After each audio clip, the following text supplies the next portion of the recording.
All right. I went ahead and pressed record. Okay. And we're starting right now. And guess who's back? Hey guys. The one and only Chris, the Freelancer.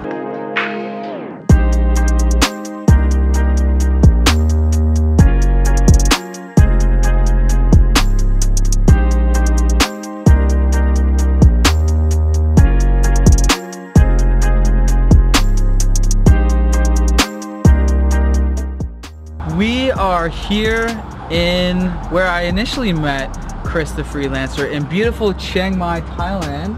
As you can see, the beautiful greenery here, just so peaceful.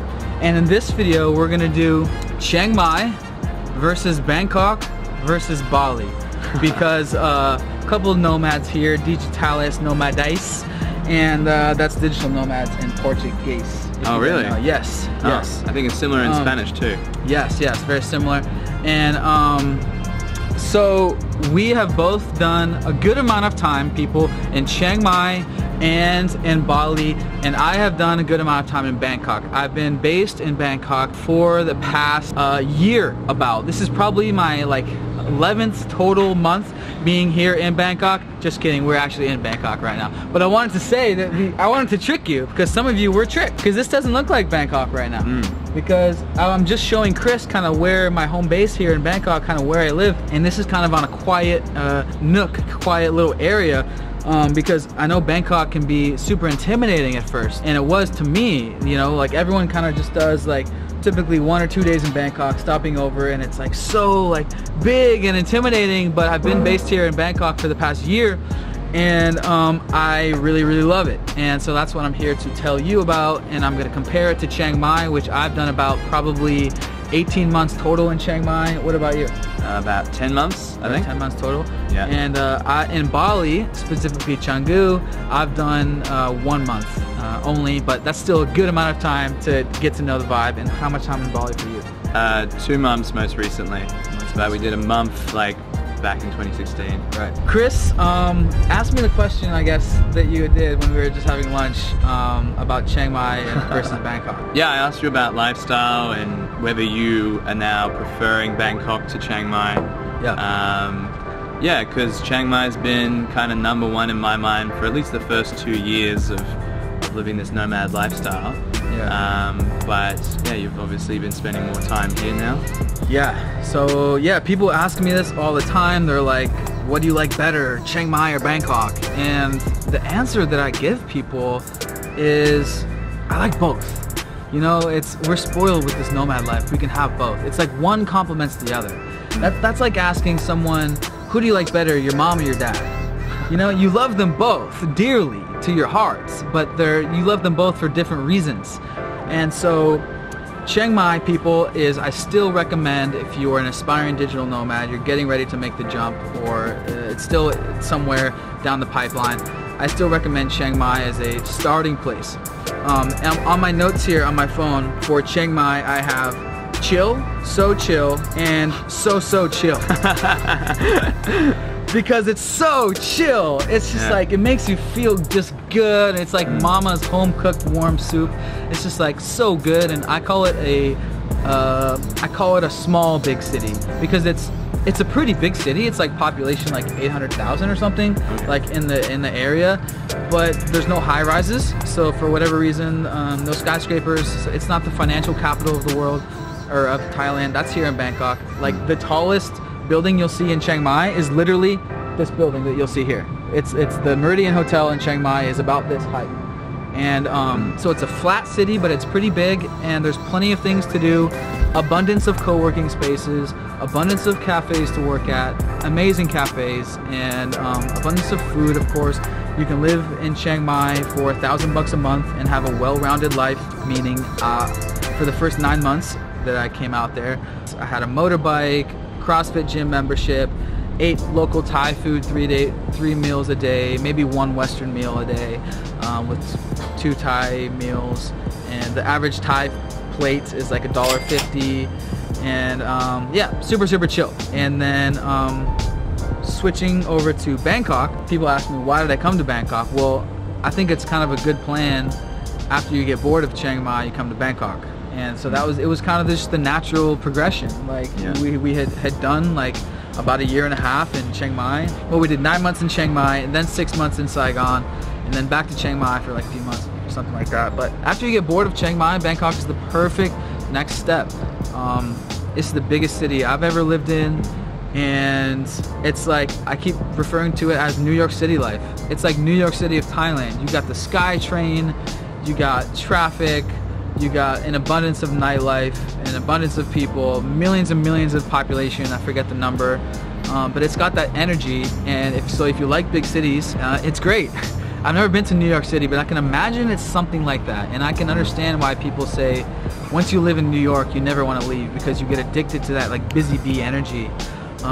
So yeah, that's why I like Bangkok. It's plenty of places to work. I tend to find myself working in Starbucks just because there's so gosh darn many. And there's even more. I saw like 2 more being like built. Starbucks are everywhere, so me and Parker work there frequently, and we're also addicted to their nitro brew coffee. And there's also abundance of co-working spaces. So yeah, Bangkok is very lovely, and I recommend it for all you nomads. Come out here and do a month here. And if you hit me up, I can tell you about this kind of quiet little nook that we have found, where there's a gym here, co-working space, 24-hour coffee shop here. This is kind of where this condo area is kind of where we live. So it's very quiet, and that's my Chiang Mai versus Bangkok. I love them both. You know, when you get bored of Bangkok, you can, or when the energy catches up to you or whatever, you can take a bus down to the beach. It's a 4-hour bus, and you can be on blue, crystal clear blue waters. Where's that for Thailand? It's in Koh Samet.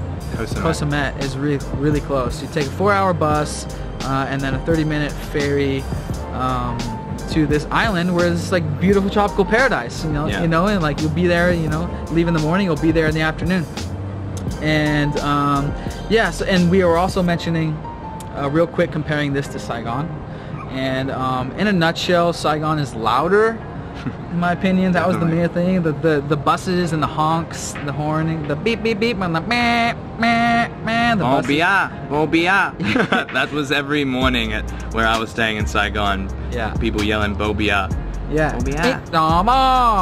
Like, anyways, Saigon is a more loud city, and I call it a little bit more edgy.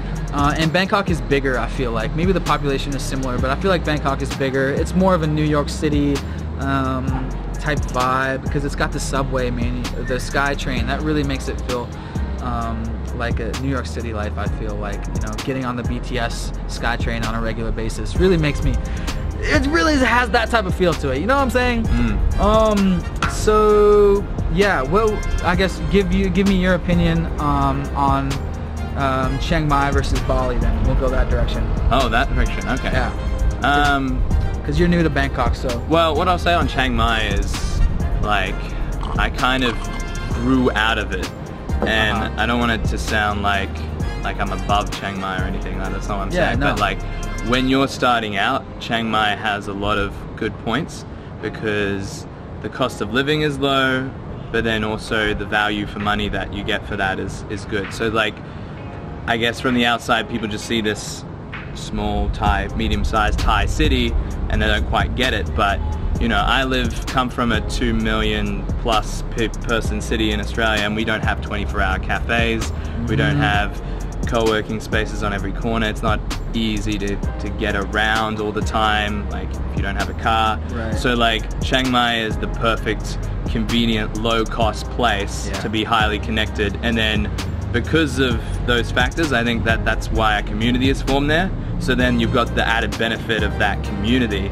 And I've heard of people come in you know, there's a bit of a controversial issue, but some people come into Chiang Mai with no idea, and they still kind of, you know, just being a part of that community, they can come and, you know, gather ideas. I think that's, I had Louise Croft on my channel, and she went to Chiang Mai, not with her boyfriend, not really knowing what to do, and she came up with a few ideas, and now she's doing super well. So like, you can learn from the community as well. But then, I came back earlier this year, and I guess the biggest downside to Chiang Mai is it's small and you can get bored of it. Right? Yeah, absolutely.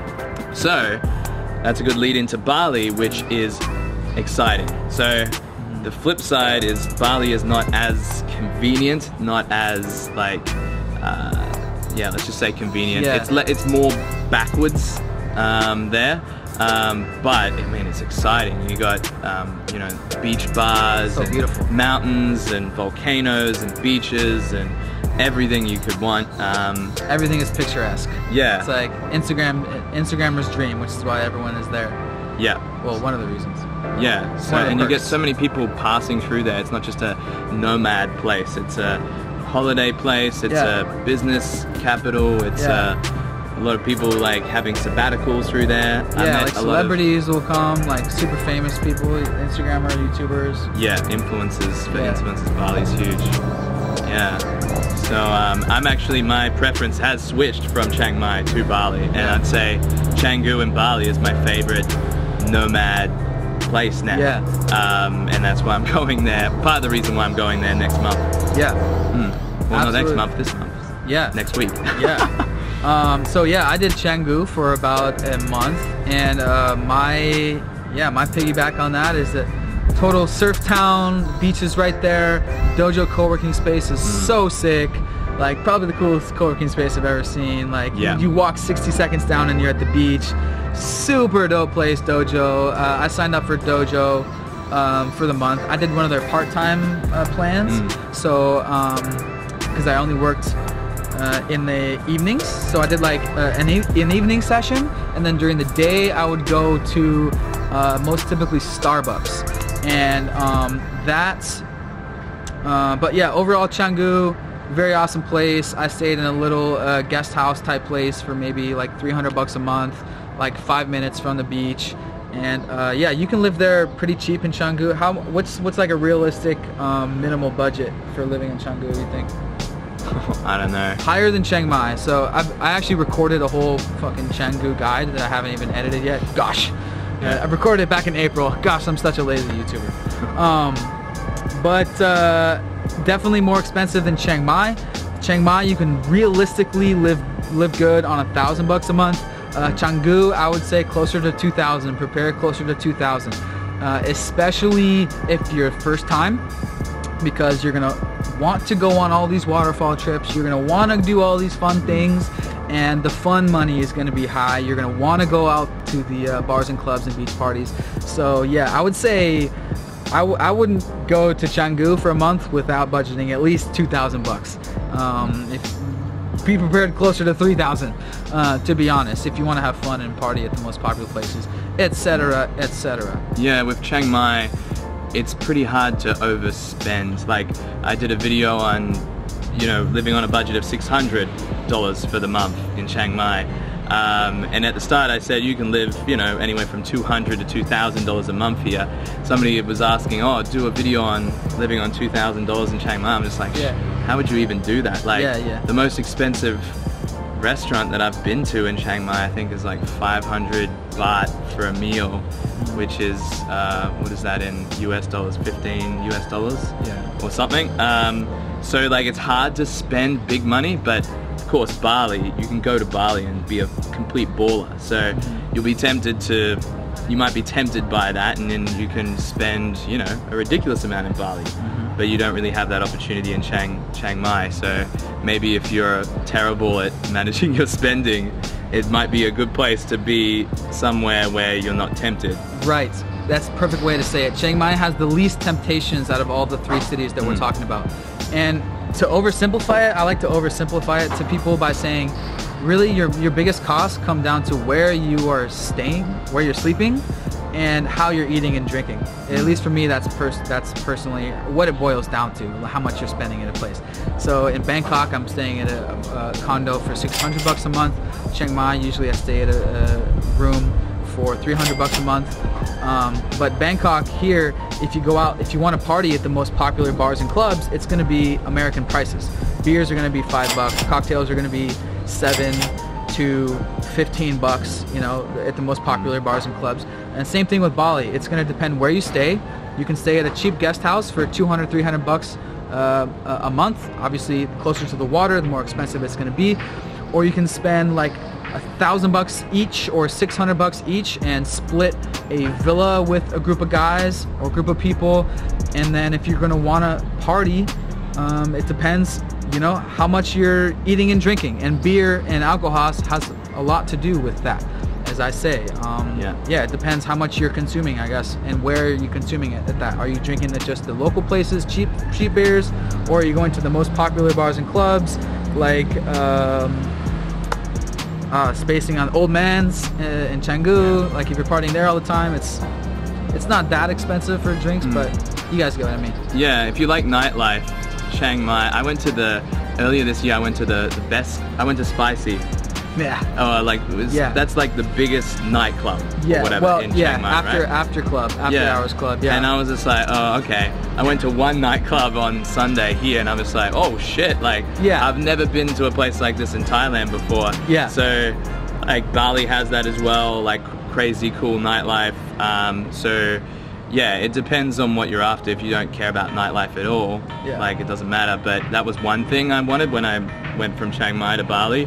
Was it just like, you know, I want to party a bit more, because I've spent a few years kind of being boring in terms of partying. Yeah, absolutely. You go down to the city from Canggu, which is like, you know, 30-minute motorbike ride, maybe an hour with traffic, and you have the super club. What's it called? Oh God, I forget. But anyway, they got some Sky Garden. Yeah, Sky Garden. I went there once as well. I have a vlog of that. Anyways, you got that in Bali, but again, Bangkok is like New York City. You'll find huge nightclubs that you'll think you're in Las Vegas or something. It's like New York City, just like I just keep referring back to that. It's like a freaking New York City out here. Big city vibe. Yes. Oh yeah, and then I wanted to ask you about the cafe scene in Canggu. So when I got to Canggu, I was like looking for the Chiang Mai coffee shops, you know? Yeah. And that culture doesn't exist in Bali, in Canggu. As far as like the place where it's like just for coffee, pretty much. Like maybe some cake. That's where those are abundance in Chiang Mai and Thailand. But in Bali, the cafes where you work are more organic brunch places. And I did work at a few of those. But did you notice any like coffee shops in Bali? Yeah, that's an interesting point, because there's plenty of cafes that you can go from and work on the computer. You know, there's Wi-Fi and they'll have you there. But I guess you got to kind of choose what time to go, because you don't really want to be there during the lunch rush when everyone's there trying to, like, you're just like in the corner on your computer while everyone's around you. Like the place is packed out, everyone eating lunch. And like in terms of here, you have these really nice, I guess, glass boxes. You know, like a coffee shop, good seating. You know, like we're literally in one right now. You'll see the B-roll somewhere. PowerPoints and stuff. Whereas Canggu is more like, the cafes there are more like on the trendy side. So like I went to this one place called Nude, and it was like filled with people on their computers, but it just felt like weird. Like we're at this like restaurant, and like I couldn't get a PowerPoint, you know, there. Like I couldn't charge my PowerPoint. Like a plug outlet. You call that a PowerPoint? What do you call it? I've never heard that in my life. All right, if you're American, let me know if you've also never heard that in my life. What do you call it? An outlet? Power outlet? Yeah, outlet. Oh, outlet. Okay. I was like, you can never start your PowerPoint presentation? You couldn't get your presentation done, dude? I can't get my PowerPoint done because there's no PowerPoints. Anyway, that's definitely interesting. Yeah, it's more of a organic brunch spots. They're everywhere in Bali. And I did want to say, like, the situation where you're on your laptop, everyone else is eating lunch, that doesn't necessarily bother or deter someone like Chris the Freelancer and me, because we're used to it. And I try to always remind myself, like, before I like don't go into some of those places, like, take a deep breath. It's okay to be working on your laptop in a restaurant. No one's gonna think you're a dick. We live in 2000 and XX, whatever you want to say. it's totally normal, and for that to be uncomfortable is actually kind of sad. Even though sometimes, yeah, we may get too uncomfortable because like we're the only one with a laptop, but like if most of the people watching like both of our channels, or a good chunk at least, are aspiring digital nomads, and that's going to be a situation that you're going to be in for the rest of your life and for the rest of our lives if we're going to, you know, be digital nomads and remote workers, is, you know, working in a restaurant wherever you can. Anyways, but you get it. It's not a coffee shop culture. It's more of a brunch place culture. And so what I found myself doing in Canggu is during the day, I'll either work at, there's two Starbuckses around the Canggu area. You can just Google map it. And there are several brunch spots. So I'll either do a brunch spot and I'll actually have lunch. So I'll have lunch with coffee and laptop for a few hours. Then I'll go to the gym. They have CrossFit Wanderlust. Oh, I forgot about that. Have you been? Check that out? You've heard about it, yeah, so I have a bit of a bad back, and so I was like, I'll try CrossFit Wanderlust. I'll give it a go, and I did my back within like half an hour. So I think I need to warm up to CrossFit. Warm up to CrossFit. But it looked cool. It's very cool. Like probably the biggest, most state-of-the-art, coolest CrossFit gym I've ever seen. And they also have another CrossFit gym. Forget the name. S2S. Yes, I was gonna say S2L. S2S. I checked out both of those, so I love, as you guys know, I'm a big CrossFit guy, so I love that, and going to CrossFit Wanderlust on a daily basis is just like, yeah, it just feels so good. You're in Bali and you're getting jacked and you're just like, whoa, firing on all cylinders, and then you go to the beach and it's just like, God, it's a good life. So can't complain, and I actually will be back in Bali in December, announcing, yes, it's already planned and booked. I'm doing a special video series with a special person, and more on that to come. But yeah, that is what other things? Chiang Mai versus Bangkok versus Bali. Yeah, I think overall Thailand as a whole is, in terms of a single country, would probably be the best country for digital nomads. Like, you could be anywhere in Thailand, and it's a similar thing. Like right here, like the joke you made, I'm glad I came down here, because this is kind of like Chiang Mai, because we're not in a hectic city environment here, but we are still in the city. Like we can still go where it's hectic and go out night clubbing and whatever. So this has been good to come back to Bangkok this time, and I can definitely see myself being more comfortable here. I'm like nudging on, I'm like, come do a month in Bangkok, man. Because I know how it feels, guys, and everyone says the same thing. Like, when you come through Bangkok for like a 2-day stopover or whatever, you're going down Sreekanta, and it's like, you're all in the loud places, and it's very intimidating. It's like, where am I gonna stay? Like, am I gonna stay in one of these big hotels, like on the main strip? It's like so loud. But then you come to this place, which is like a 5-minute motorbike ride from the BTS. And how we get back and forth to the BTS, which is the SkyTrain, is there's a motorbike taxi queue right outside the condo. So Parker doesn't have a motorbike. I personally like to have my motorbike in Bangkok. Yes, I do drive my motorbike. Sometimes I park it near the BTS, walk to the BTS, zoom down Sreekanta line, and tonight I'm gonna meet some guys to do a podcast along Sreekanta line. Or you can or they have these buses right here. These are the shuttles. Okay. And every 30 minutes they go to the BTS station. Nice. Or you can just walk right outside the condo, and there's a group of motorbike taxis. They're always waiting there, and they take you 2 minutes down to the BTS SkyTrain, and boom, now you're everywhere in Bangkok. So this is really not that off the beaten path. Like, you can live, so this condo like these that you're seeing around here will be around $600 a month, and that is like something like this will be like brand new buildings, you know what I'm saying, like recent developments, around 600 buckaroos a month. And now that is month to month. That's a special deal, month to month, because I found the owner through Airbnb. If you do a 6-month or 1-year contract, you can get that down to like $450 a month. Yeah, Bangkok versus Chiang Mai versus Bali, they're all great, and I think me and Chris are very lucky to. It's all about when you're bored of one, or you go to the next one. They're all great. Like, yeah, we're very lucky to be able to live nomadically, and you know, most big chunk of people watching this are like you know, that's what they're trying to do.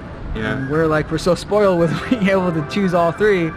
But I think we all agree that Chiang Mai is the easiest place to start because it's the cheapest and chillest, and the community is the tightest. Literally the tightest because it's the smallest area of Nomads, the smallest physical area. So you literally in Chiang Mai, I'll be scooting on motorbike and be like, oh hey Felipe, oh hey Chris, oh hey you, and it's like literally waving on a motorbike, seeing everyone, and there's all the meetups going on. So yeah, you get a good small town feel, community vibe.